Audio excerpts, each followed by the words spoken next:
Welcome students. इस video में हम बात करेंगे differences and similarities between stock splits and bonus share.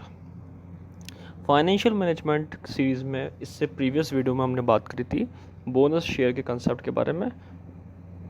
Bonus share क्या होता है, इसकी क्या डेफिनेशन है। इस वीडियो में हम डिफरेंस और सिमिलरिटी समझेंगे कि बोनस शेयर और स्टॉक स्प्लिट में क्या डिफरेंस और क्या सिमिलरिटी है।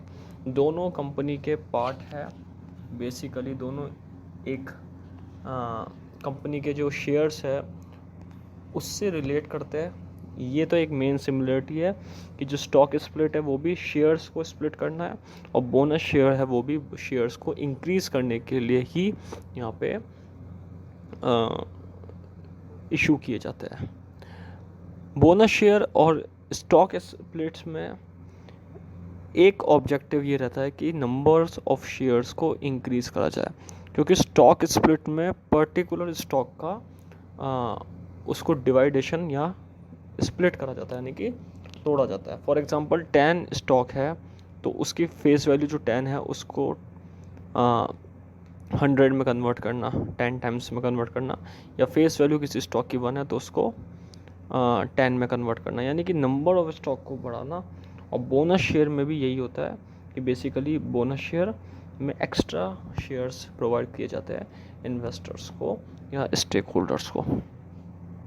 अगर हम डेफिनेशन की बात की जाए, दोनों की सिमिलरिटी और डिफरेंसेस है, लेकिन जब कंपनी स्टॉक स्प्लिट को डिक्लेयर करती तो इसका मतलब होता है नंबर ऑफ शेयर्स को इंक्रीज़ करना, लेकिन इन्वेस्टमेंट सेम रहेगा।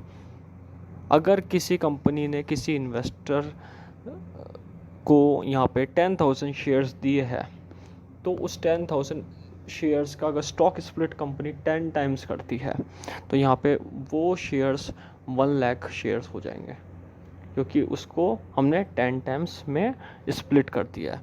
लेकिन जो वैल्यू है 10,000 शेयर्स की, फॉर एग्जांपल 2 रुपीज़ है पर्टिकुलर पर शेयर की, तो यहाँ 20,000 वैल्यू है।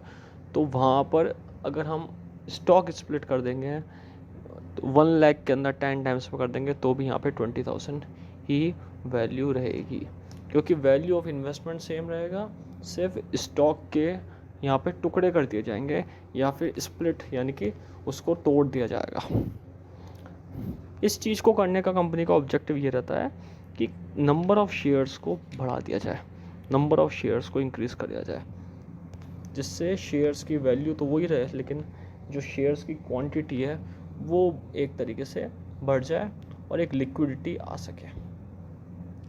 Companies typically declare stock split as a method of infusing additional liquidity into share, increasing number of shares, trading and making shares more affordable to retail investors. For example, कोई ऐसा share है जो बहुत ज़्यादा महंगा है, बहुत ज़्यादा उसकी वैल्यू है, कोई ऐसा शेयर है फॉर एग्जांपल 30,000 का एक शेयर है, वो अगर कंपनी उसको स्टॉक स्प्लिट करती है तो 10 टाइम्स में, तो वो 3,000 का शेयर्स बन जाएगा, एक शेयर 3,000 का एक शेयर हो जाएगा। इससे क्या होगा, इससे ये होगा कि जो नए रिटेल इन्वेस्टर्स हैं वो मोर अट्रैक्ट होंगे शेयर्स को बाय करने के लिए, क्योंकि महंगा शेयर जो होगा वो रिटेल इन्वेस्टर ख़रीदने में सोचेगा और ख़रीदने से दूर हटेगा, क्योंकि उसको इन्वेस्टमेंट वैल्यू ज़्यादा देनी पड़ेगी। लेकिन जब अगर नए रिटेल इन्वेस्टर्स को सस्ता शेयर मिल जाए तो वो इजीली वो चीज़ खरीद सकेगा।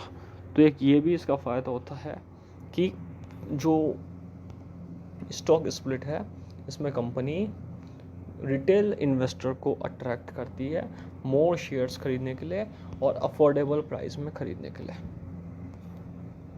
अब यहाँ पे देखा जाए तो बोनस शेयर का स्टॉक स्प्लिट के साथ ये रिलेशन है कि दोनों में एक तो सिमिलरिटी क्या है, दोनों में नंबर ऑफ शेयर्स इंक्रीज होते हैं। लेकिन कैश रिजर्व की अगर बात की जाए तो स्टॉक स्प्लिट में कैश रिजर्व ना इंक्रीज होता है और ना डिक्रीज होता है। When a stock is split there is no increase और decrease in the company's cash reserve. Cash company का नहीं बढ़ता है, इन्वेस्टमेंट वो ही रहते हैं, सेम इन्वेस्टमेंट रहेगा, सिर्फ स्टॉक के नंबर्स में चेंजेस आ जाएगा। रिवर्स स्टॉक स्प्लिट भी होता है इसके अंदर, इसमें नंबर्स ऑफ स्टॉक को यहाँ पे कई बार कम भी कर दिया जाता है। तो इंक्रीज या डिक्रीज ऑफ कैश रिजर्व, ये चीज़ें नहीं होती है। स्टॉक स्प्लिट या रिवर्स स्टॉक स्प्लिट दोनों में ये चीज़ होती है। तो स्टॉक स्प्लिट में ना ही कैश रिजर्व बढ़ेगा और ना ही कैश रिजर्व कम होगा। अगर कॉन्ट्रास्ट में देखा जाए, इन कॉन्ट्रास्ट में company issue bonus share, the shares are paid out of the cash reserve.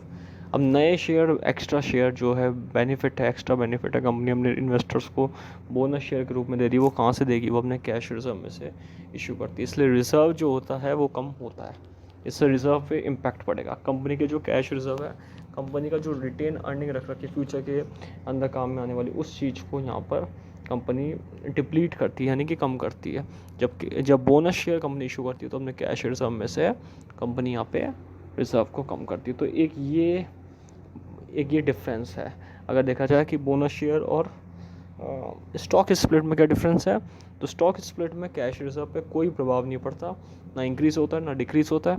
जबकि अगर देखा जाए बोनस शेयर में, तो बोनस शेयर इशू करने से कंपनी के कैश रिजर्व पे इम्पैक्ट डलेगा, कैश रिजर्व कंपनी का कम होगा, डिप्लीट होगा। ये एक डिफरेंस है। तो कैश रिजर्व के बेसिस पे देखा जाए तो ये कंपनी में बोनस शेयर और स्टॉक स्प्लिट के ऊपर एक डिफरेंस पैदा होता है। तो इस वीडियो में हमने समझा कि बोनस शेयर और स्टॉक स्प्लिट में क्या सिमिलरिटी और क्या डिफरेंस है। दोनों ही कंपनी के शेयर से, स्टॉक से रिलेट करते हैं और दोनों ही कंपनी के लिए रिटेल इन्वेस्टर्स को अट्रैक्ट करने का एक अच्छा तरीका है। ये रिटेल इन्वेस्टर्स को अट्रैक्ट करने के लिए कंपनी दोनों मेथड को यूज़ करती है। तो ये एक सिमिलरिटी है। डिफरेंस है कैश रिजर्व के ऊपर। अगर बोनस शेयर इशू करते हैं तो कैश रिजर्व पे इम्पैक्ट पड़ता है। स्टॉक स्प्लिट करते हैं तो इन्वेस्टमेंट सेम होने के कारण कैश रिजर्व पे कोई इम्पैक्ट नहीं पड़ता है। So that is a difference and similarity of bonus shares and stock splits. Thank you.